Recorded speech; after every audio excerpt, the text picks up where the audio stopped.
kind of get in a bind, it can snap off, puncture your face.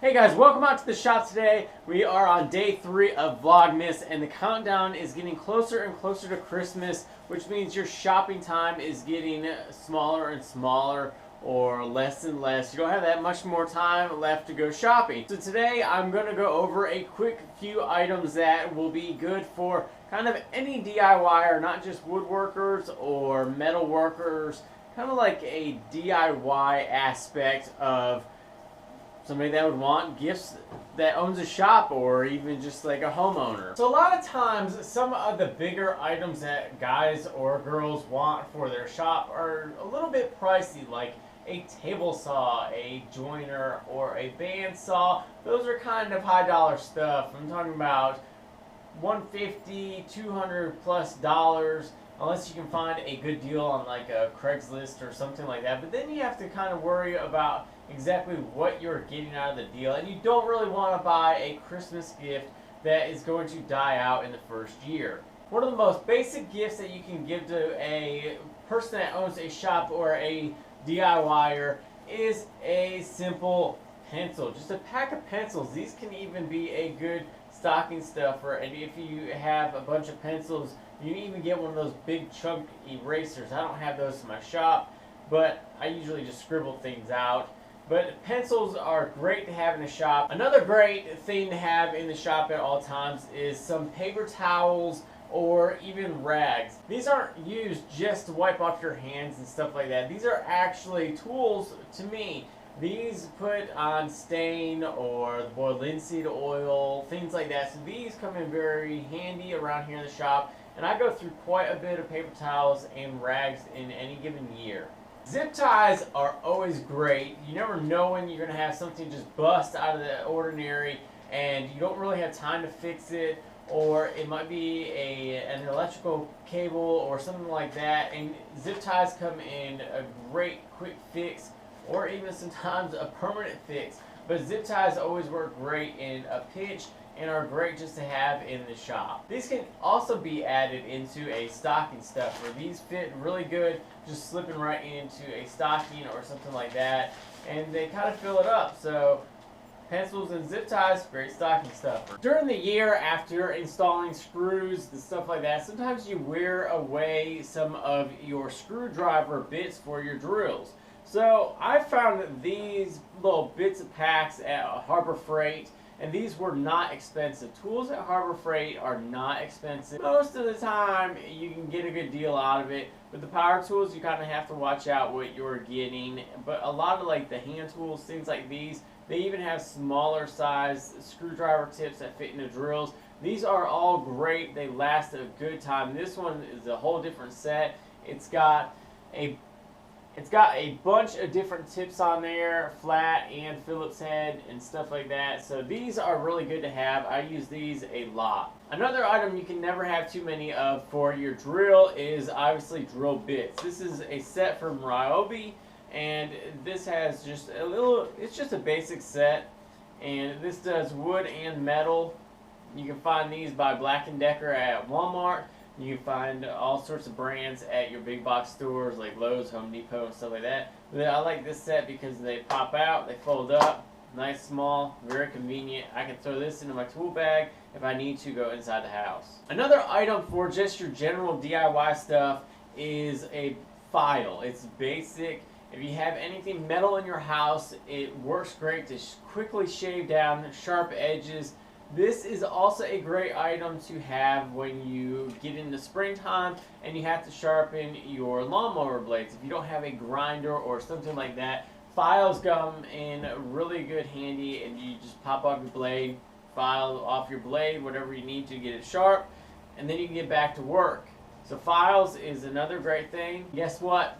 It could be another stocking stuffing item. The tall, skinny things work great as stocking stuffers. Alright, so we're going to go kind of towards a woodworking aspect here for a moment.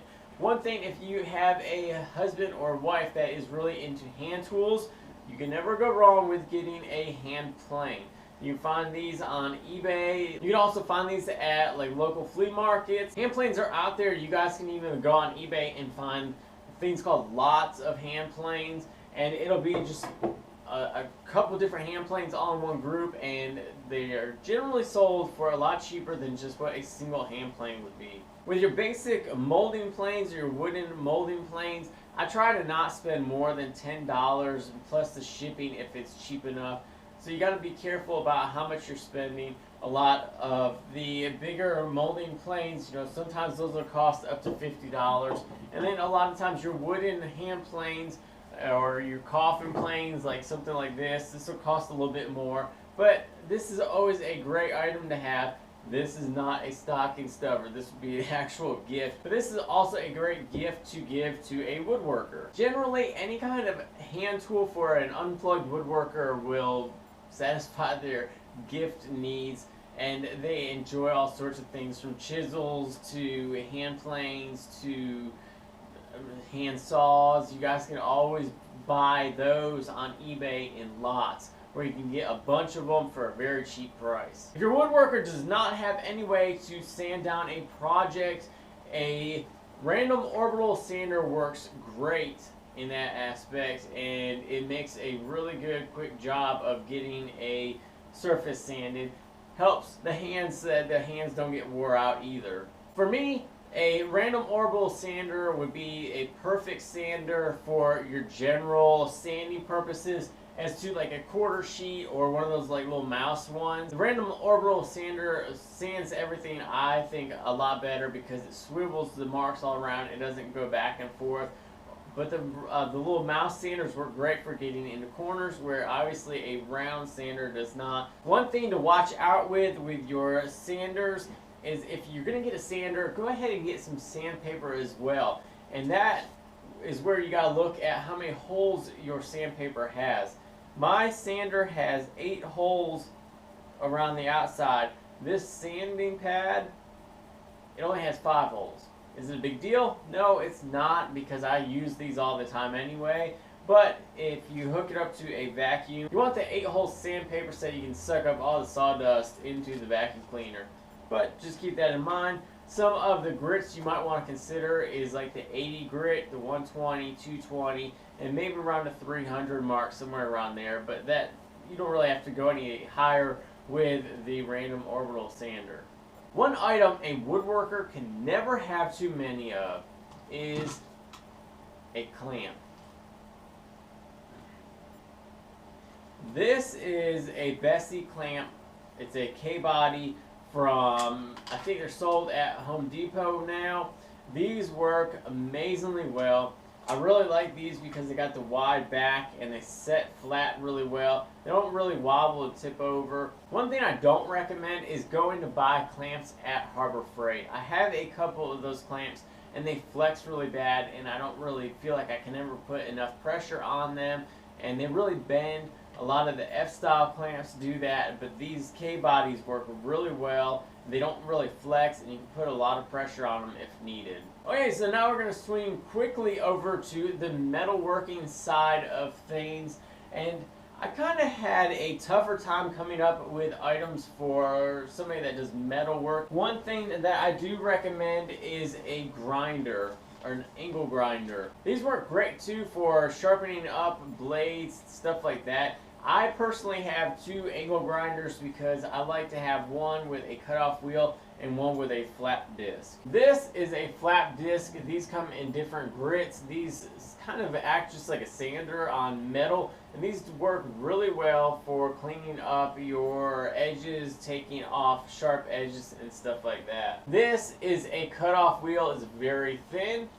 These work great for, just as it says, it cuts through metal. This is another item that can go on an angle grinder. This is a grinding wheel or grinding disc, and I don't really like these too much. I got a bench grinder, so I tend to use that more. But if you need to go out somewhere and you don't have your bench grinder, these work great. All of these things you can get at Harbor Freight, and they're all fairly cheap. Sometimes you can get packages and stuff like that. So I've given you quite a few items and goodies to look at and think about to buy for a DIYer, woodworker, or metalworker. I think these are really good items to buy. Some are stocking stuffers, some are gifts. These discs, flat wheels, and the cutoff wheel, they can be stocking stuffers as well. Don't forget about some of your bigger tools. If somebody wants a bigger tool, you know, you got your table saw, band saws, you got metal lathes, wood lathes, drill presses, things like that. So keep those in mind if you're looking to spend a little bit more money. If you guys have any ideas for gifts to buy as well, go ahead and leave them in the comment section below so other people can get other items. Maybe we can build a big list for everybody to pick over. And for my wife to maybe look at for something to buy for me. I hope you guys are enjoying your week. The work week is over now. We're into the weekend. So I hope you guys enjoy your weekend. I know I get to spend some time with my wife tomorrow, so I'm excited about that. We're on our final stages of our decorating of our house now. We got a couple more lights we got put up and a few decorations put up, then put everything up in the attic. So I hope you guys enjoy your week. Hope you guys enjoy your weekend. I'll see you guys on the next video.